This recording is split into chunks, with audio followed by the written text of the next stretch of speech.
दोस्तों, दहेज प्रथा के कानून का प्रयोग महिलाएं हथियार की तरह कर रही हैं। दोस्तों, स्थिति यह है कि अगर छोटा मोटा भी झगड़ा ससुराल में होता है किसी भी महिला का, तो वह तुरंत आकर थाने में एफआईआर लिखा देती है। 498A के अंतर्गत एफआईआर लिख ली जाती है। लेकिन दोस्तों, कई लोगों के सवाल ये थे कि आप 498 पर वीडियो नहीं बनाते हैं। अगर 498 का मुकदमा लिख गया, आपकी क्वेरीज भी बहुत ज्यादा थी, तो क्या किया जाए? और खासकर अगर मुकदमा लिख गया तो उसकी बेल कैसे होगी? बेल के लिए बहुत ज्यादा आप लोगों की रिक्वेस्ट थी। तो दोस्तों, आइए आज की इस वीडियो में यही समझ लेते हैं कि 498A की बेल कैसे होती है। अब उसमें व्यक्ति जेल जाता है या नहीं जाता है? अगर जेल नहीं जाएगा तो कौन सी परिस्थिति होगी, किस परिस्थिति में जेल जाएगा, बेल होगी या नहीं होगी, इन सारे विषयों में डिटेल्स में चर्चा कर लेते हैं। क्योंकि दोस्तों, अगर आपके खिलाफ एफआईआर लिख दी गई है तो भाई एफआईआर आपकी सही है या गलत है, आपको बेल तो कराना ही पड़ेगा या जाकर क्वेश कराना पड़ेगा, उसके विषय में भी बात करेंगे। लेकिन अगर बेल की परिस्थिति आती है, तब आपको बेल कैसे लेनी है, जिला न्यायालय में प्रैक्टिकली बिल्कुल आपको बताने वाला हूं कि आपकी बेल होती कैसे है।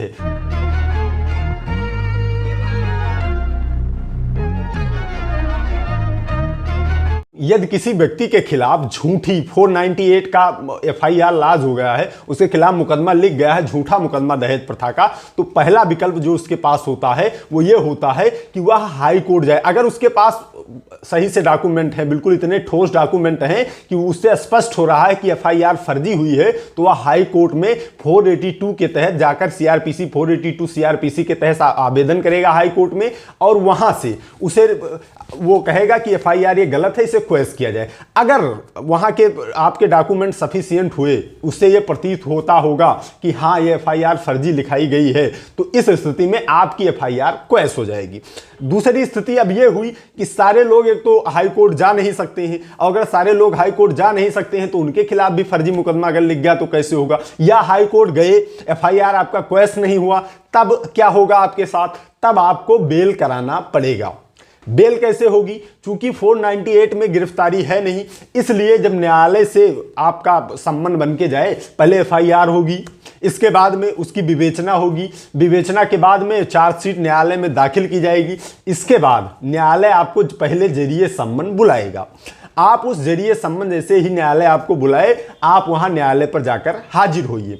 होता क्या है, आप जब वहां बेल डालने जाइए तो वहां आपको जब वकील साहब आपके बेल बनाएंगे तो आपको एक आत्मसमर्पण का एप्लीकेशन लिखेंगे, इसके बाद में एक रेगुलर बेल का एप्लीकेशन लिखेंगे, इसके साथ में एक अंतरिम जमानत का भी प्रार्थना पत्र वो संलग्न करते हैं। उसकी आवश्यकता क्यों होती है ये भी समझ लीजिए।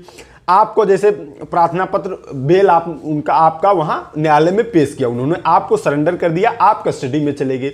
इसके बाद में सुप्रीम कोर्ट की कई रूलिंग्स हैं जो कि जिला न्यायालय अब उसी पर ही काम कर रहा है। बिल्कुल आप ये मान के चलिए, जिला न्यायालय बिल्कुल सुप्रीम कोर्ट की रूलिंग पर ही काम कर रहा है। वो रूलिंग ये है कि इन दोनों लोगों के बीच में सुलह कराने का प्रयास किया जाए। भले आपराधिक मामला है 498A, लेकिन सरकार जानती है कि कई महिलाएं इसका दुरुपयोग कर रही हैं, इसको हथियार की तरह प्रयोग कर रही हैं, इसलिए वह कहता है कि पहले इनमें सुलह का प्रयास किया जाए।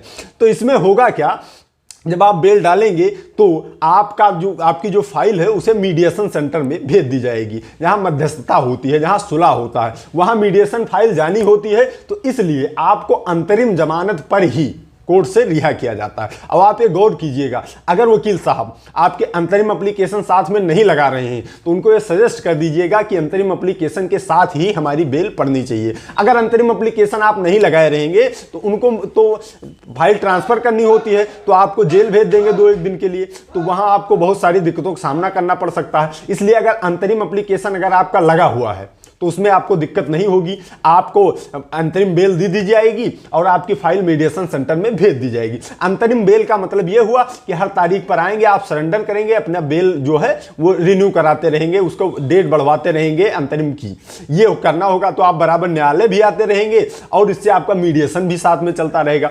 मीडिएशन में क्या होगा, मीडिएशन में आप पति पत्नी दोनों लोगों को बिठाया जाएगा, सबसे पूछा जाएगा, गिलवा शिकायत का पूछा जाएगा। अगर आप लोगों का सुलह हो जाता है तो जब फाइल मीडिएशन से लिख के आती है तो यहां आपको रेगुलर बेल दे दी जाती है।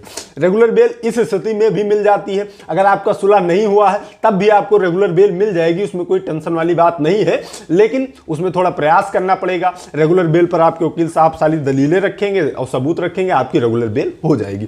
बशर्ते ध्यान आपको यह रखना है कि आपको जब तक मीडिएशन में फाइल चल रही है तब तक आपको अंतरिम जमानत पर रिहा होना होता है, वहीं आप बच जाते हैं, आपका लगभग स्थितियों में हो जाता है। अगर बहुत गड़बड़ रिपोर्ट मीडिएशन से आपके खिलाफ आई है तब हो सकता है 1-2 दिन आपको जेल भेज दिया जाए, नहीं तो ज्यादातर स्थितियों में, क्योंकि लोग जानते हैं कि ये 498 का मामला ये हथियार की तरह ही प्रयोग किया गया है, जज साहब भी जानते हैं, आप लोगों की बेल हो जाती है।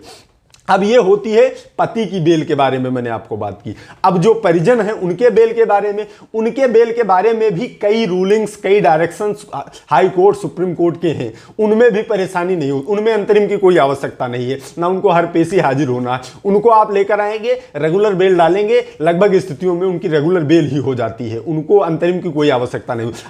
जो पति है उसकी अंतरिम बेल इसलिए कराई जाती है, उसको अंतरिम में इसलिए रखा जाता है ताकि वो मीडिएशन सेंटर में जा सके, और जो अंतरिम में है तो अगर आकर यहां हाजिर नहीं होगा न्यायालय में डेट पर तो उसके खिलाफ वारंट हो जाएगा, इसलिए वो आता है तो मीडिएशन भी हो जाता है और सारी चीजें साथ साथ चलती रहती हैं, साथ में उसकी बेल भी हो जाती है। इसके बाद में जब आपकी बेल हो जाएगी तब आपका ट्रायल चलेगा, साक्ष्य में फाइल जाएगी, वहां गवाह सबूत सब सुने जाएंगे। इसके बाद में आप अगर दोष नहीं किए रहेंगे तो आपको बाइज्जत बरी किया जाएगा, और यदि आप दोषी होंगे तो आपको न्यायालय सजा देगा। उद्देश्य था आज का बेल के बारे में बताने के लिए। तो 498A के बेल की प्रोसेस यही है, जिला न्यायालय से ही लगभग मामलों में बेल हो जाती है। आप लोगों के भी खिलाफ ऐसा कोई मामला है तो आप भी बेल करवा सकते हो, उसमें बहुत टेंशन लेने की जरूरत नहीं। अंतरिम एप्लीकेशन लगा दीजिए, कम से कम 4-6 पेशी जब तक मीडिएशन में रहती है फाइल 10 पेशी, तब तक आप हर बार न्यायालय आकर हर डेट पर हाजिर होते रहिए, अंतरिम अपनी बढ़वाते रहिए। मीडिएशन से फाइल आ जाए, फाइनल बहस करवा दीजिए, आपकी बेल 100% हो जाएगी।